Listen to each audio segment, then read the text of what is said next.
Good afternoon. Today I'm going to be reviewing the Seiko 5 SNZG11K1. I paid £109 for this watch and I bought the watch from Amazon.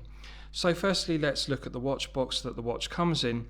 The watch box comes in this white cardboard outer box, and inside that outer cardboard box we have the watch box.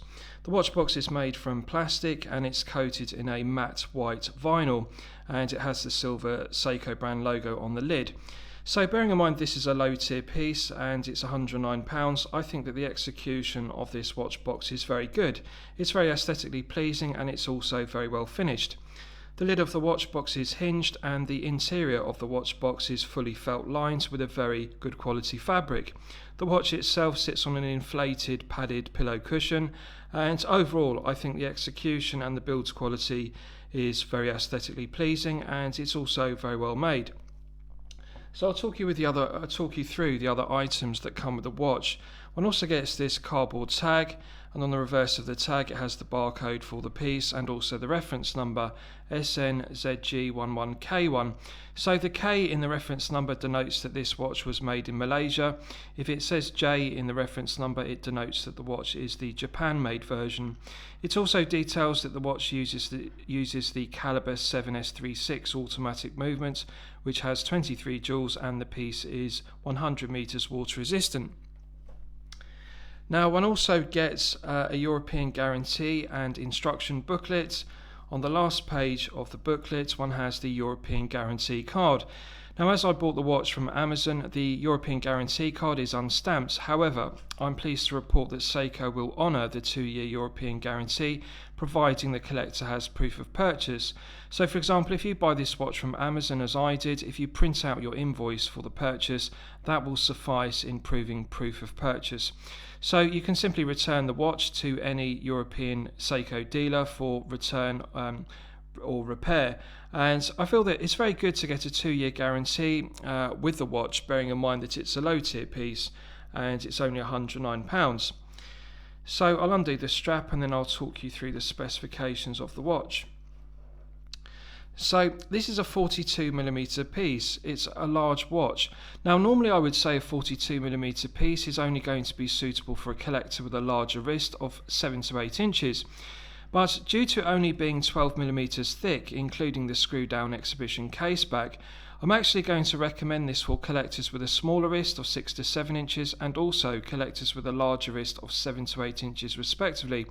This is a very versatile piece, and although it's a large piece at 42mm, due to only having that 12mm thickness, it really is a piece that could be worn as a daily wear piece. It has practicality, and I really think that it does fit due to the case shape and the lug profiles. It will fit a collector with a smaller wrist equally well as a collector with a larger wrist. So with regards to the dial design, it uses the classic field watch dial layout with large Arabic numerals for the 12 hours and smaller Arabic numerals for the 12 hours. And it works very well. That classic field watch symmetrical dial layout with those Arabic numerals is clearly legible, and it also has a triangle at the 12 o'clock index and stick markers for the chapter ring and also the hour marks all the way around the chapter ring. So I really like that. I like the clear legibility. This watch is really functionality personified. The white hands are beautifully finished with white paint, and as one would expect with the Seiko 5, they're fully lumed with Lume. So the white hands are clearly legible and they're also very aesthetically pleasing. They contrast beautifully with the very dark navy matte blue dial and also that dark navy matte chapter ring. Now one thing I really like about this watch is the 3D effect of the dial, because the dial is recessed below the level of the chapter ring. As you can see, the chapter ring looks like it has a step, and that actually improves the legibility of the piece because it uses a flat hardlex crystal, which as you would expect is highly reflective. There's no AR coating on the underside of the hardlex crystal, so one could consider the lack of AR coating to be a negative. But what Seiko has done is they've recessed the dial below the level of the chapter ring, so there's a step, and that actually means that the dial is shaded and therefore it doesn't reflect the light of the crystal as much. So it's actually a very well executed dial design, the fact that it's recessed below the level of the chapter ring. I really like the dial layouts with its symmetry, but I also like the fact it has a 3D effect due to that stepped chaptering. So very well executed piece, clearly legible, and day-date complication at 3 o'clock, which is beautifully framed in white. So what are the negatives to the piece? Well, it has 100 meters of water resistance, which is perfectly acceptable for a daily wear piece. It's clearly intended to be worn as a field watch, and it has a push-pull crown, so one could argue that it would be better if it had a screw-down crown, but bearing in mind this is not intended to be worn as a dive watch, it's not meant to be got wet, so I really think 100 meters of water resistance for a field watch is perfectly acceptable. So in this case, the use of a push-pull crown is acceptable. It does provide an effective hermetic seal to 100 meters of water resistance, as does the screw-down exhibition case back, which is very well executed. So interesting choice of finishes on this piece. On the underside and the screw-down exhibition case back, it has a flawless mirror finish, which is very aesthetically pleasing. In between the lugs, which is often an area which is neglected on low-tier price point pieces such as this, they are also polished to a mirror finish between the lugs. And really nice attention to detail from Seiko. I think one has to give credit to Seiko that although this is a low-tier piece, they haven't cut any corners with regards to production costs and also quality control. The mirror polishing between the lugs is flawless, as is on the underside of the case and the screw-down exhibition case back. So very well executed, good quality control and good build quality.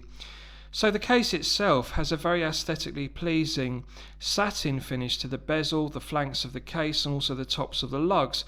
The crown is unsigned, but it has also a very well executed coin edge finish and also a satin finish. Overall, the case, the bezel, the flanks, they all have a bead blasted effect to that satin finish, which really does enhance the piece because it has that classic field watch style design with the hands in white and also the triangle at the index at 12 o'clock. And really, by not having mirror polishing on the flanks or the bezel, it really does give this piece a military aesthetic. It does have a utilitarian look to it. It clearly is meant to be a tool watch rather than a dress piece or a daily wear piece which is very shiny with a mirror polish finish. So I actually like the bead blasted satin finish of the case throughout. I think that Seiko has done a very good job of it. It's very well done, and unlike PVD coating, it's not going to scratch off. And I really like bead blasted finishes on tool watches. They really do have that military tool watch aesthetic. So very aesthetically pleasing, but also very practical because it's a solid stainless steel case which isn't plated or PVD coated. So by bead blasting it to a satin finish, it really does give it a very durable, hard wearing finish. So it has a day-date complication, and the movement used is the 7S36, which is a very reliable, well-proven workhorse movement.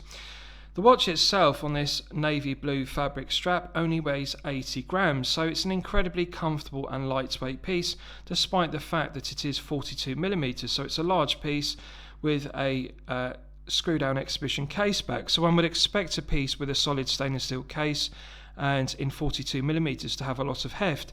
But by putting it on a lightweight fabric strap rather than a stainless steel bracelet, it actually is a very lightweight and comfortable piece, and that further enhances the comfort and feel good factor of the watch because it's only 12mm thick.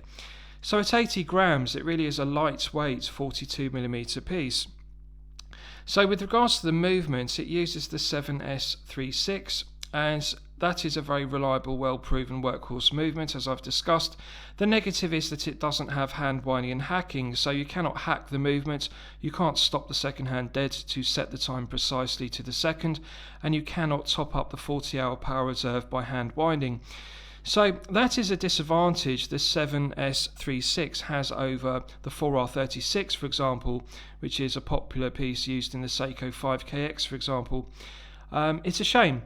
Really, to have hand winding and hacking, if this watch had the 4R36 rather than the 7S36, it would be a more practical watch. I personally like to have the advantages of hand winding and hacking with an automatic movement.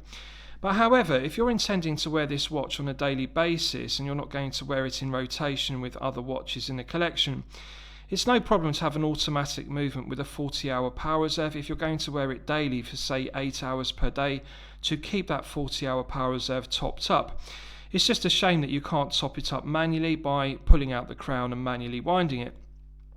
So with regards to the movement, what are the negatives? Well, hand winding and hacking is one negative.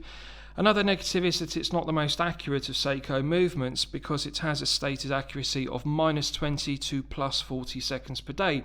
So a very wide range of accuracy. I'm pleased to report that this one is running at +10 seconds per day, which is perfectly acceptable bearing in mind that it only costs £109. It's actually very good accuracy. Although Seiko state the accuracy of the 7S36 as being -20 to +40 seconds per day, in real terms they typically arrive from the factory between plus or minus 15 seconds per day or better, and this one's running at +10 seconds, so really I think that that's good enough. So with regards to the navy fabric strap, the strap is actually very well executed. The stitching is done very well. The fabric itself is very aesthetically pleasing. It's quite a stiff strap, but I think with daily wear it would break in and become very supple and soft. I like the fact that they've also stitched in this vinyl leather effect strip where the holes for the tang go, and that means that the fabric strap isn't going to wear. You're not going to have a sloppy fit with the tang pressing through the holes when the holes become frayed and elongated. So that's a nice touch. It's very aesthetically pleasing, but it's also very practical, and it just prolongs the life of those holes in the fabric strap, preventing them fraying by having that vinyl strip sewn into it. The end of the fabric strap is sintered, so as you can see it's melted, and that means that it's not going to fray around the stitched edge. So overall I would describe the strap as being comfortable. It looks to be very durable and it's very well executed. On the other end of the strap we have two keepers, one slides and one is fixed, and a solid stainless steel brace buckle and tang. Now on the underside the tang is signed with Seiko, as you can see, and I really like it. I think the bead blasted effect of that satin finish to the buckle and tang really complements the bead blasted satin finish of the case and bezel. It really does give the watch an overall tool watch aesthetic. It looks like a military issued piece, and I like it. I like the fact that the crown is unsigned, and also it's just a coin edge crown. It's simple in design, but it's actually very functional. Now, although it doesn't have hand winding and hacking, I have to report that the push-pull crown is very well executed, and I'm 100% confident that it does provide an effective hermetic seal to 100 meters of water resistance. So overall, I think it's a good looking watch. I think the build quality is good. With regards to alignment, which is a known production defect with a lot of Seikos, including the Seiko 5 and the SKX11K1, for example, I'm pleased to report that the chaptering and the dial alignments on this watch are perfect. The 12 o'clock index aligns perfectly with the 12 Arabic numeral on the dial, so there are no alignment issues with this Seiko 5 whatsoever. With regards to the dial, one thing I really like about it is the use of the earlier Seiko 5 Shield brand logo, and I also like the silver applied Seiko brand logo on the dial. I think it's better executed than the later current Seiko 5 logo used on the Seiko 5KX, for example. I really like the Seiko 5 Shield. I dislike the use of sports on the dial. I always think it's a mistake putting the word sports on a watch.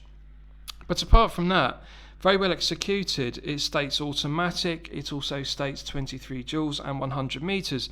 So although it's a busy dial with lots of information, it's clearly legible, and I don't think that they've over-branded it or made it too cluttered with information, even though it has large Arabic numerals for 12 hours and smaller Arabic numerals for the 24 hours. Very functional in all light conditions, despite the lack of an AR coating on the underside of the flat Hardlex crystal. So what are the other negatives to the watch? Well, one could argue that the flat Hardlex crystal is not as scratch resistant as sapphire crystal, but it is more scratch resistant than mineral crystal, and at £109 one has to accept there will be some cost cutting measures with a Seiko 5 piece. Really at £109 it's an inexpensive low tier piece, so I think the use of a flat Hardlex crystal without AR coating is perfectly acceptable. On a positive note, Crystal Times do sell a double dome sapphire crystal to fit the SNZG series of Seiko 5, so it is possible to upgrade the Hardlex crystal to a double dome sapphire crystal if you would prefer a crystal to be more scratch resistant. So I'll give you a wrist shot. Now, with regards to negatives, I have to report this is another negative. I have a large 8-inch wrist, as you'll know from my previous videos, and as you can see, I'll just do up the buckle. I can just get it into the second hole. The tang engages in the second hole in the strap, but as you can see, it's just a fraction too short for my 8-inch wrist. I could only just engage it with the first keeper. Really, I would like to see this strap 1 or 1.5 inches longer to suit collectors with a larger wrist of 8 inches plus. So I would say to you that this watch is clearly suitable for a collector with up to a 7-inch wrist. If you're a collector with a 7 to 8-inch wrist, you're going to need to fit a larger strap on the watch. I think this watch would look very good on a leather strap, and it would also look good on a navy blue NATO strap, and they're inexpensive to purchase, so they're worthwhile upgrades. I also think it would look good on a Barton Elite rubber strap, as I've put on my my Casio Duro MDV 106. So the strap is very aesthetically pleasing. I like the look of it. I think the navy blue of the strap beautifully complements the very dark navy matte dial, and also that's dark navy chapter ring. On the wrist, it's very comfortable. The case shape of that 42mm case wraps around the wrist very snugly. It's an incredibly comfortable piece due to that 80-gram weight, so it doesn't have any heft whatsoever.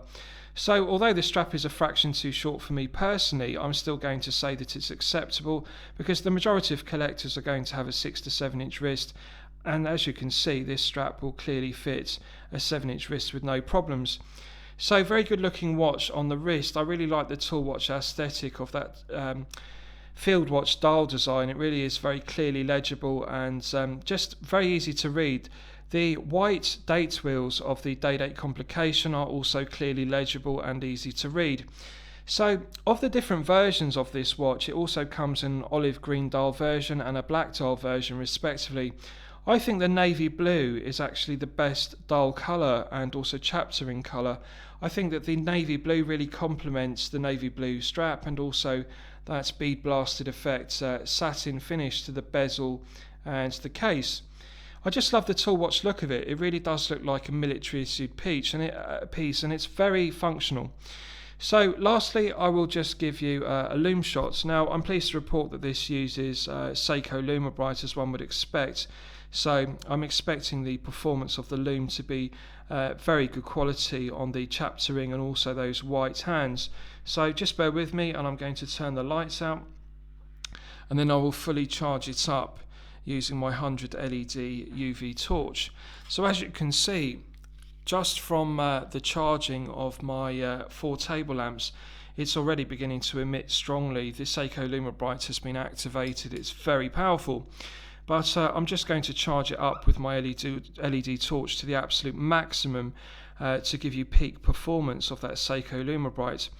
And this is something I really have to give credit to Seiko for.